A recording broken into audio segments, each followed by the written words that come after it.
ఇదివరకు మన TRS government ఉన్నప్పుడు ఏంటంటే 7 yearsలో 4 years ఫ్లెక్సిబుల్గా బిట్వీన్ 6 to 12, 7 yearsలో 4 years ఎక్కడ చదివినా పర్లేదు, అక్కడ లోకల్ అవుతారని మనం పెట్టాము సార్.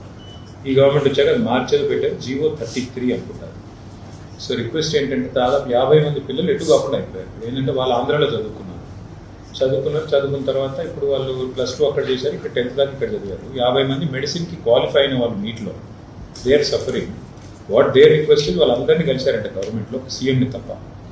సో నేనేం చెప్పానంటే చీఫ్ సెక్రటరీ గారిని అడుగుతాను, గవర్నమెంట్లో కూడా వాళ్ళు అడిగేది కూడా సింపుల్ సార్. వాళ్ళు ఏమంటే సరే they are not debating Supreme Court verdict or whatever వచ్చినట్టు కూడా ఉన్నారు.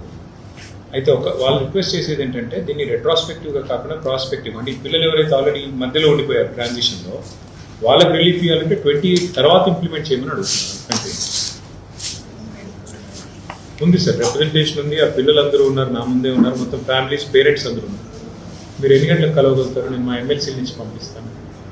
ఎన్ని గంటలకు పంపమంటారు? సరే, రేపు ఉదయం రమ్మంటారా? 10-10:30 ఎప్పుడు రమ్మంటారు మీరు చెప్పండి. దాన్ని బట్టి మా శ్రవణ్ దాసోజీ ఉన్నారు కదా, డాక్టర్ శ్రవణ్ MLC, ఒక టైం చెప్పండి సార్, దాన్ని బట్టి 11-11:30.